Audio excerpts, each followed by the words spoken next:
Sure, Max. I'll tell you what bit me. The corner of Javier's mouth curled up evilly. Max squinted his eyes to examine the bite closer. It wasn't a bat, was it? Do you feel like you're turning into a vampire? Javier spoke coolly. No. No, not a bat. Amelia wanted to melt into her chair. When she went to dinner at the Rivera household last night, she didn't expect to get wine drunk and lash out at Javier for destroying her happy ever after with Charles. Apparently, when she's drunk, she turns into an angry biter. A mischievous little cat bit me, the prince replied casually, casting a meaningful glance at the culprit. Amelia froze, feeling utterly mortified. She glanced up, and he held her gaze with an almost teasing intensity. It made her face burn, and the hand that held her knife wobbled slightly. She quickly averted her eyes. Meanwhile, Max noticed their little interaction, and his busy mind began to work. With a cheeky grin, he said, "It must have been a very pretty cat." "Why do you think so?" Javier raised a brow. Max tilted his chin up. "Because in school, when a pretty girl hits me, I let her." The butler and the servant stifled their laughter as they heard the boy's clever logic. Amelia was so embarrassed by this point that she wanted to disappear into the floor. Javier's face turned grouchy. Who said anything about a woman biting him? How does this kid pick these things up? Javier was starting to realize he can't get away with being fresh around this little smarty pants. "All right, Max, finish your breakfast." Amelia shoved a piece of fruit into his mouth to quickly end the subject.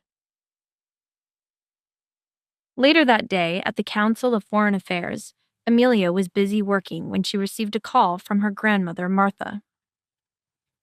"Sophie told me a team of strange men drove you home from dinner," Martha said, her voice filled with concern. "I hope you're not getting involved with the wrong kind of people." Amelia sighed. While she appreciated her grandmother's concern for her safety, she knew this call was the result of Sophie running her mouth off to make her look bad. Grandma, it's not how Sophie made it sound. They weren't strange men. It was my boss's security team. He was in the neighborhood and offered to give me a ride home." Great. So now Amelia was having to lie to her grandmother and call Javier her boss. Keeping her baby daddy's identity a secret was turning into a royal pain in the ass. She hated having to lie to people she cared about. "So, the limo man was your boss? Not some, what do you kids call them? The sugar daddy that you're dating?" Amelia cringed. God, no, not a sugar daddy, Grandma. "Perfect, because I have someone for you to meet. He's a very sensible man, a teacher, divorced, so, he's not afraid of commitment." Amelia covered her face with her hands, overwhelmed with embarrassment. Oh, no, Grandma, blind dates are so awkward, and I don't have time with work. Her grandmother cut her off, knowing Amelia would say anything to get out of it. "I've already scheduled the date. Don't embarrass me by canceling it. His mother is a friend. He comes from a good family." Amelia pinched her brow. Grandma, I'm capable of finding my own dates. There's even apps for that now. "And yet you don't. I don't know if you're lazy or just too picky, but you can't afford to be selective in your situation. Most men don't want to raise another man's child. At this rate, I never live to see the day Max has a father figure at home to look up to." She should have screened her grandmother's call. She had a knack for wrecking her peace. All right, Grandma. Sure, I'll think about it. "I'll text you the details when I have them. Wear a skirt, not pants. And don't be late. Meanwhile, at the Spanish consulate, Prince Javier was warmly greeted by a crowd of fans. It was his second week working at the consulate, and people continued to gather, excited to catch a glimpse of royalty. Javier was a beloved figure known for many remarkable accomplishments. He was a decorated soldier in Spain's elite special naval warfare force, an advocate for human rights, and a champion of the Spanish people. Online polls constantly ranked him as the most attractive living royal in the world and one of the top eligible bachelors. But Javier wasn't one to get carried away by public opinion, which he knew varied on a daily basis. So he entered the consulate and went straight to work. His assistant, Victor, knocked at the door. Excuse me, Your Highness. Gustavo Sanz, the President of Spain's General Council of the Judiciary, is here to see you, Victor informed as he shut the door. Victor wanted privacy so he could give Javier an important heads-up before the meeting. I wanted to inform you that Mr. Sanz is aware of the new defense project collaboration you are setting up with the Americans. Javier understood that this meant he needed to tread carefully with Gustavo, who had a reputation for being a tough man. One misstep could cause the whole deal, which he had spent years trying to establish, to collapse. Thank you, Victor, Javier said. I'll say this only once. If anyone leaks information about the secret weapons project, there will be no mercy. Victor showed no emotion. Just to be clear, we do have license to eliminate any pests. Javier nodded in response. Victor left and called for President Sanz to enter. Gustavo greeted Javier warmly, pulling him in for a strong hug. Javier stiffened, unaccustomed to this kind of physical contact. Don't look so serious, Calderon. I'm here on official business, said the president. Javier smiled, the kind of smile he reserved for politicians. Official or unofficial, Mr. Sanz, it is always a pleasure. Call me Gustavo. There is no need for formalities between allies, or should I say friends? I hope we can be both, replied Javier, demonstrating a political maturity that concealed his young age. Gustavo's expression turned serious. Me too. Maybe one day we'll trust each other so deeply that we can share our darkest secrets. Gustavo's sudden seriousness took Javier aback. Just then, Gustavo burst into laughter. Too intense, he joked, relieving the tension. Anyway, do you remember my daughter Paloma? Javier had never gotten used to how old families parade their women like objects for political currency, but he understood that was still how the game was played. He hoped to see that practice become a thing of the past by the end of his reign. Of course. How could I forget the lovely Miss Sanz? Gustavo held his hand warmly to his chest.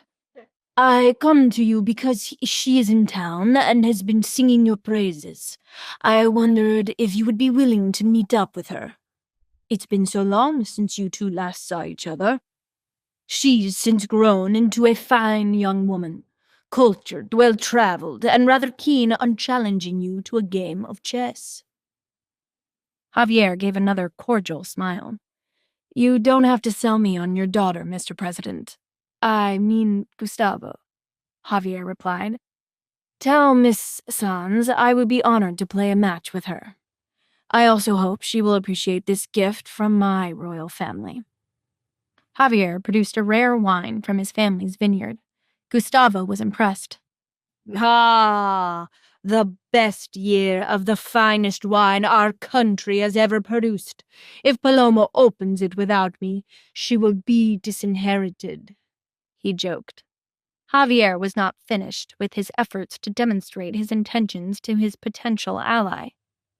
And why don't I host a grand dinner to celebrate her visit to the city? What do you think? President Sanz left the Spanish consulate feeling accomplished. Back in the office, Javier met with Victor to analyze the situation with Sanz. Gustavo is pursuing an arranged political marriage between me and Paloma, Javier explained. Victor had anticipated this. If you reject their proposal, he is likely to turn to Vice President Flores for an alliance, and a Flores-Sanz partnership will pose a serious threat to your agenda. Javier understood this threat well, as did his father, King Calderon. The king was keen on the benefits of this marriage and did not see it as optional. But was Javier really prepared to go through with the marriage to Miss Sanz? Surprisingly, the image of Amelia suddenly popped up in his mind. Meanwhile, at Javier's villa, Amelia walked Max to the door. He was dressed in special riding gear. Are you excited for your first riding lesson? Max jumped in excitement. Yes, I just hope they have very small horses so I can climb on them. He beamed at the prospect of the horse riding lessons that Javier had arranged for him, one of the perks of being a member of royalty. A driver arrived and took him away. It was a fine Saturday afternoon, and Amelia was ready to treat herself to some ice cream by the pool when she was interrupted by the butler. Miss Rivera, he said. I was requested to inform you that a special guest will soon be arriving at the mansion. Amelia was intrigued. This was the first time the house staff went out of their way to inform her of a guest's arrival.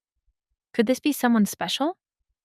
Amelia noticed Mr. Grant stiffen, as if he had something to say but felt awkward about it. Was there something else, Mr. Grant? It has been requested that you retreat to your quarters for the duration of the guest's stay. Amelia had been familiarizing herself with some of the strange customs of the rich and noble, but this was a first. Oh, is the guest dangerous? Perhaps this was a political enemy of sorts, so Javier was protecting her identity. Mr. Grant gave an uncomfortable chuckle. No, Miss Rivera. The guest is not dangerous, but misunderstandings are. You see, the visitor is Paloma Sanz. She's the daughter of Spain's president of the General Council. Mr. Grant leaned in as if to share a secret.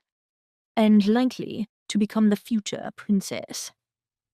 It took Amelia a second until she finally got it. Future princess. As in the future Mrs. Javier Calderon. The revelation took Amelia aback. I see. That is a rather special guest, then, isn't it? Amelia found herself lost in thought. Why hadn't the possibility of Javier getting married ever occurred to her? He was young, single, and a literal prince. Of course, he'd be a hot commodity for marriage. Miss Rivera. Amelia snapped back to reality. As Sir Max's existence has not been publicized, it would be tricky for the prince to explain your arrangement. If she sees a young woman living in the palace, she may come to the conclusion that could ruin Prince Calderon's designs. You understand what I'm saying? Amelia let out a loaded sigh. Right. I wouldn't want Miss Sanz to see me lounging in a bikini and peg me as some sort of live-in girlfriend or a hired company. I will stay out of sight and out of mind. Amelia retreated to her room and took a shower to wash off all the weird vibes of that conversation with Grant. Wrapped in her towel, she plopped down on the bed and tried reading a book to distract herself. But the questions swirling in her mind only grew louder by the minute. The future princess? So, if they get married, will she live here? Would Max have a stepmother? Amelia grew sad at the idea of Max calling another woman mom. Does that mean I would get kicked out? I doubt any wife wants their husband to have a live-in baby mama. The more Amelia thought about the changes that would come about if Javier married, the more stressed she got. Just then, Amelia heard cars pull outside and saw Javier open a car door and offer his hand to help a slender figure with a beautiful silhouette exit the vehicle. Wanting to get a better view of this, Miss Sanz, Amelia tiptoed and pressed her face closer to the window. To find out what happens next, download the Pocket FM app in the next minute to get free access to all episodes of The Royal Accident for free.